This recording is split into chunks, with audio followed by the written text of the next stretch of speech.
Hi guys, today I am doing a mukbang, I don't know how you say it. But anyway, I'm doing a mukbang. And my daughter is going to be asking me some questions behind the scenes. So first, let me tell you what I've got. Popeyes is, and I say it crazy. So I have to think about the way I sound when I say it, but that's how I am with most things. So yeah. Anyway, Popeyes or Popeye. I say Popeyes, but everybody thinks that's weird. Popeyes. I can't. I just cannot say it. So judge me not. But anyway, we went to this place and I love their lemonade. So I got that.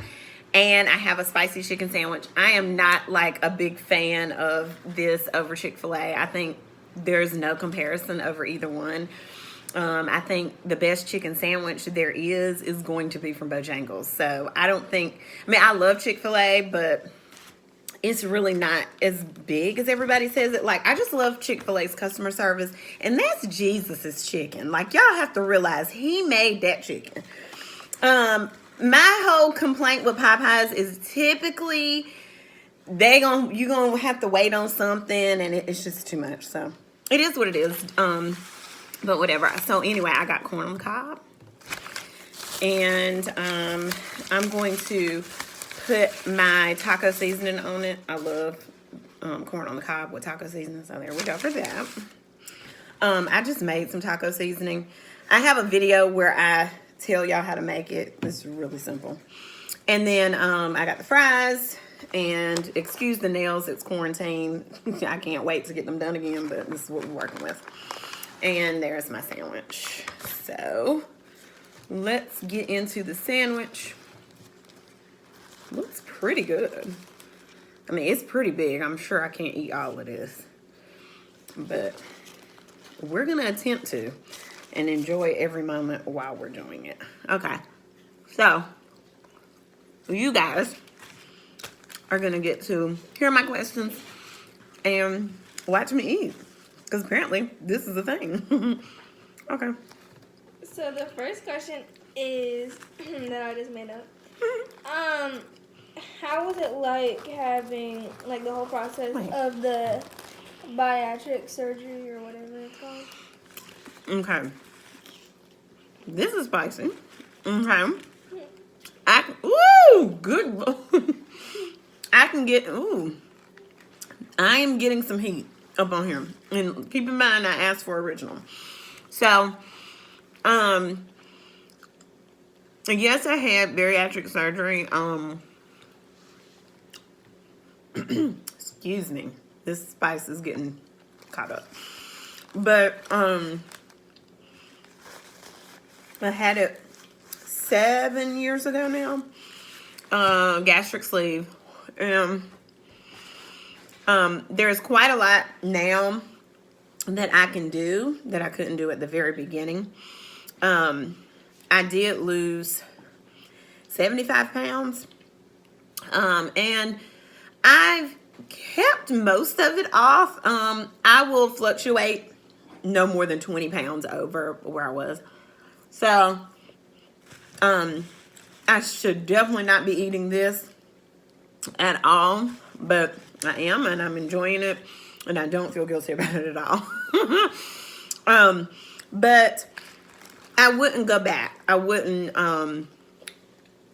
say that I would not do it again. I definitely would. It was definitely necessary for me, because I had no filter. Like, because I love food, I don't have a stopping point.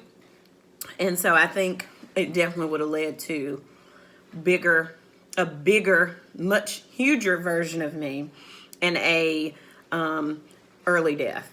So, I definitely would recommend it. But one of the things that they I don't think they stressed as much when I was going through it is the mental piece. You're just having surgery on your stomach.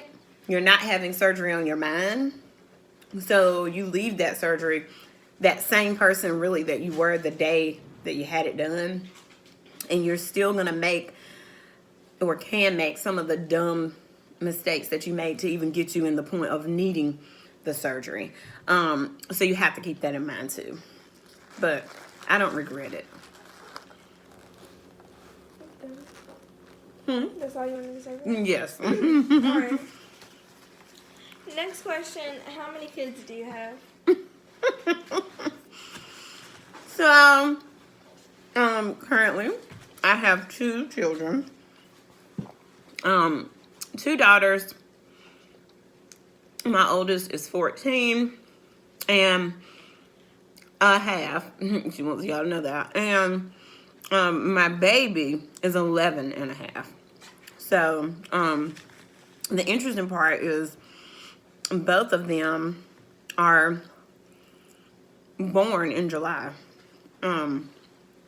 It's really crazy. 11 days apart. They're 3 years and 11 days apart. So, it's kind of interesting. But, yeah, so I have 2 birthday parties, always, 2 gifts, all the time. So they seem like they're twins. So that's just kind of interesting, but yes, they are the only 2. I have no boys, and it's definitely an exciting experience having girls. I honestly don't know what I would have done if I would have had a son, because like, girls are awesome. So shout out to the girl moms. Is it hard being a single mom? So being a single mom, yes, I am a single mom. What I'll say, I have been a single mom, it seems like forever. So I really don't, so I was married to their father for almost 8 years. We were together for 10. And when my oldest was 3, we got separated. A very simple divorce. Wasn't really that difficult, aside from it just being a divorce. But anyway, being a single mom to a 3-year-old and a 10-month-old, that was tough. That was real tough. There were, they're in daycare. Although he was definitely, financially there, the biggest issue is you're doing it by yourself. That child is crying for formula, and the other one is crying because she knew all about what was going on. So that was tough. Being a single mom, you have to really have, I think, a good support system within your family. I'm very, very blessed to have a good support system within my family. So I was able to definitely rely on them for things too. But me being me, I definitely didn't want to ask for too much help. So there were nights that I needed a break and didn't ask anybody for a break. Being a single parent, you get a headache, kids still got to have baths, they still got to eat. So you learn to, unfortunately, it teaches you to put yourself on the back burner, really, as the single parent. You do and do and do for your children, and you don't always do for yourself. But I never wanted to be that mother that walked around looking glamorous and my kids looked a hot mess.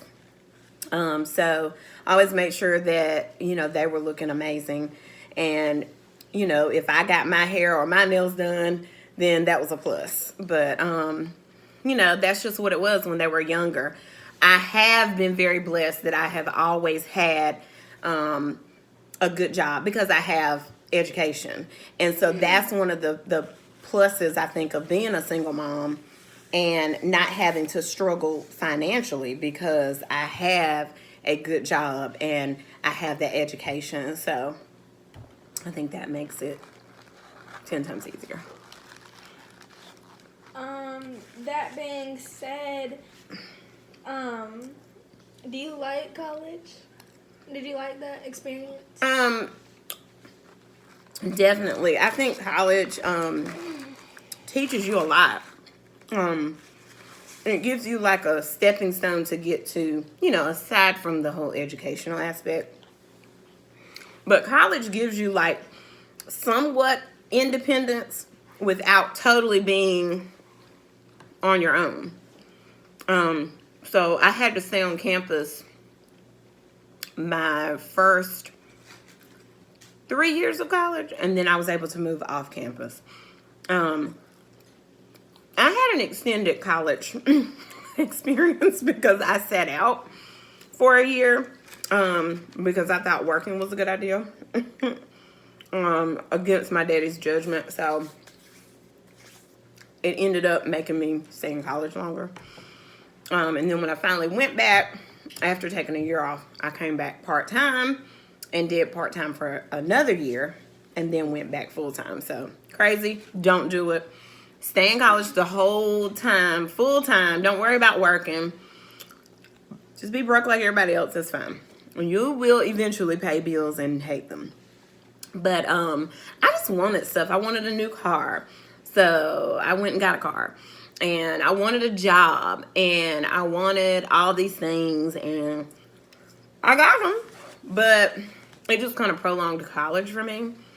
But in the process, I think it was a great stepping stone to being on my own. I was finally able to move off campus. Of course, I am definitely spoiled, and I get it and I own it.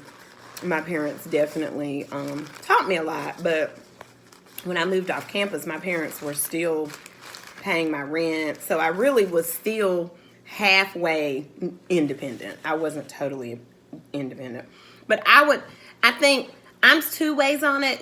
College gave me great experiences, but job-wise, my ex-husband, he was not in college. He went straight to a trade, and he was making more than me. And to this day, makes more than me, or really we're at the same level, and I have now a master's degree. But I think some people, if college you're not meant for college, or it's just not something you want, you don't have to feel like you can't do anything. And I'm sure people are going to have a problem with this, but this is the truth. Like, I came out of college with debt that I'm still paying for, versus people who don't go to college, or you go to a community college and then you move up to the, doing the 2+2 program. But college is one of those things, I think it's great, but it's not the worst thing if you don't go, as long as you find a trade. And I think, you got to do one or the other in order to have a pretty good job. So I'm thankful for my path. I mean, what else can I say? Do you believe in love at first sight?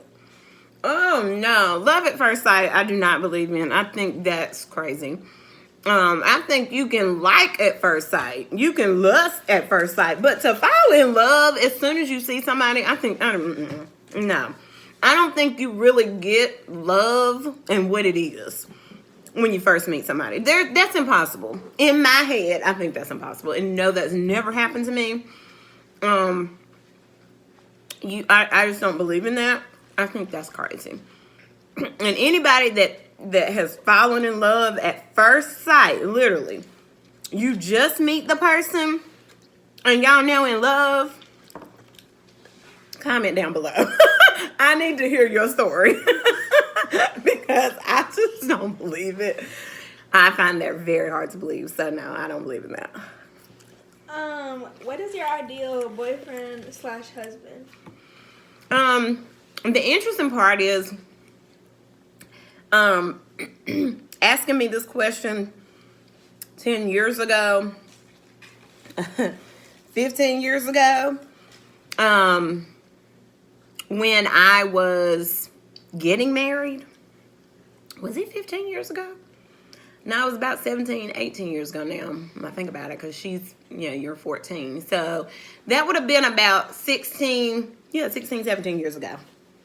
Asking that person 16, 17 years ago, I had no clue really what I was wanting. I was 22. So trying to get married to somebody and you really don't even know who you are or even what you need was a bad idea. Today, it's totally different. It's you as a man being able to provide, and not just the financial providing, just providing emotionally. There is, in relationships, there's always something. There's always going to be challenges. I don't need you to be over here crying while I'm over here crying.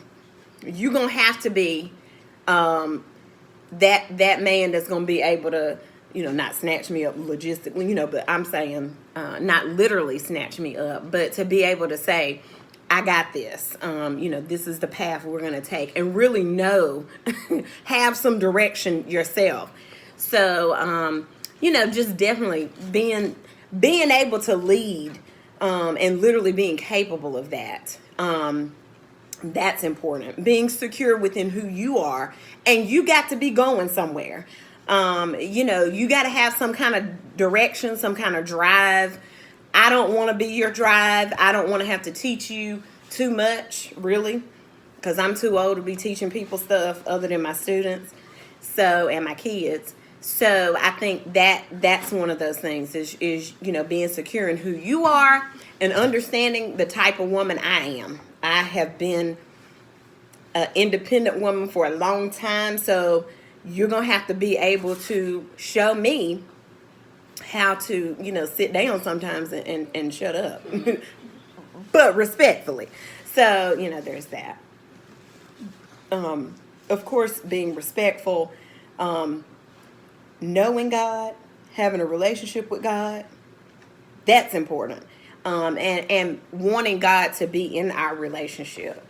Those are also important things that, like I say, all of what I just said, none of that was on my list when I was 22. So think before you go out here and try to get married early. Some people know that, but I wasn't that person. I didn't have a clue of none of those qualities when I was, getting married. So, yeah. Your corn is good. 2 more questions. I wish I could eat it all, but I can't. Oh. What's your birthday? My birthday? I'm a Sagittarius, for those of you that are horoscope people. I'm really not, but I always say that. November 27th. That is my birthday. And last question to end it off. What do you think about the whole coronavirus, the new information? Coronavirus, the Rona. Oh my goodness. I mean, I feel like, first of all, get into this corn. This is really good. Get y'all some corn at Popeyes. This is so good. I wish I could eat all of it, but I can't.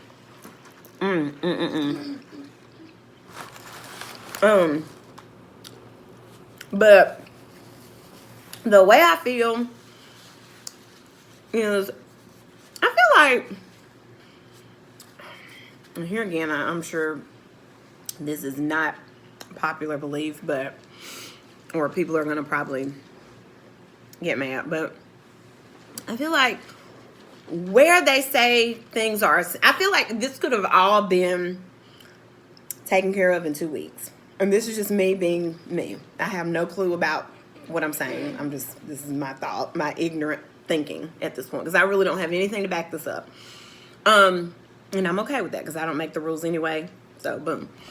My thing is, when we, first had the shutdown, that had they shut down everything except for hospitals and police department, I think we'd have been. I think we would have been nowhere where we are today. Our numbers wouldn't have risen. I don't understand why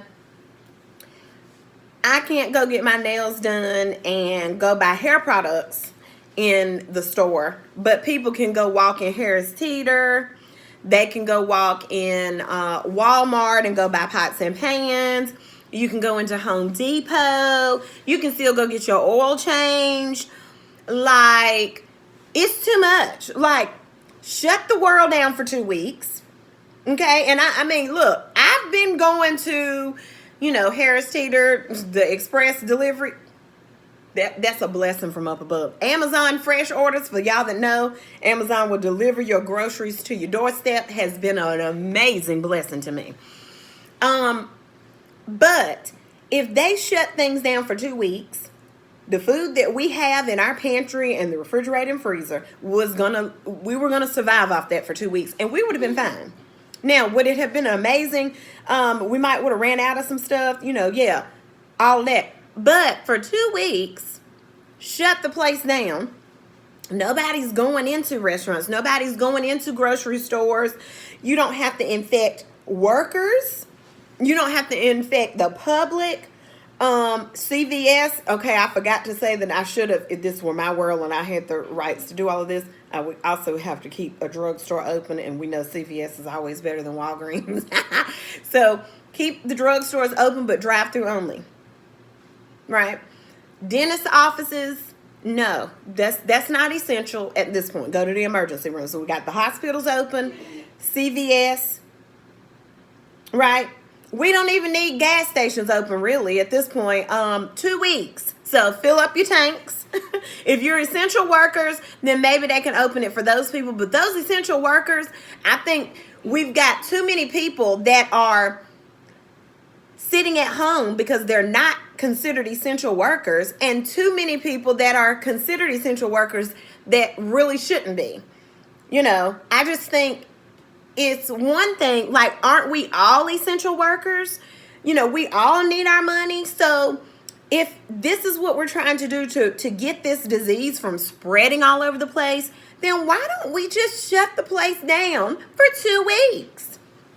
Would our numbers have still been where they are today had we literally shut down the way I think we should have shut down? I mean, you got beauty shops, barber shops, nail places, all of this shutting down. They can't work, but yet I can go to Home Depot and I can buy me a grill and grill it. Like, it's not like you're just saying, oh, we're just open in case you have a pipe to burst at your house and somebody has to come. No, you can just go walk. You can go walk in Walmart and buy pots and pans. I am not saying that I don't want these people that work there to have jobs, but there are people that don't, there are people that work at the beauty shop that need their money. So there's everybody. There's nobody that's going to, be in this. You've got firefighters, police officers, EMT workers. They're still going out here every day risking their lives because we won't stay at home. But we're not going to have to stay at home because we still got things open that shouldn't be open. So I just feel like if somebody that makes the rules, if they call Black Martha Cooks and let me know that they hear me, I think it probably would be an amazing thing. Do y'all see how much food I actually wasted right here? I'm going to eat it later, I promise. But yeah, I got a half of my chicken sandwich. But I'm full. Like, I'm legitimately stuffed. Half of my corn on the cob. I'm still coming back and eating this. I'm not eating these fries. I'm sure my daughters are going to eat these for me. And I'm going to drink my lemonade. This lemonade is really good. I forgot to put my taco seasoning on my corn on the cob. Anyway, guys, thank you so much for watching. I am going to go ahead and end this video. It has been pretty interesting even though I did not eat all my food. I hope you enjoyed watching. I want you to comment down below if you like this and if you want to see more. That would be great. Maybe the next time I do a question and answer, you guys can send me questions that you would like me to answer. Thank you guys so much for your support. You guys are amazing. I hope you know that Black Martha cooks, and so can you. Bye.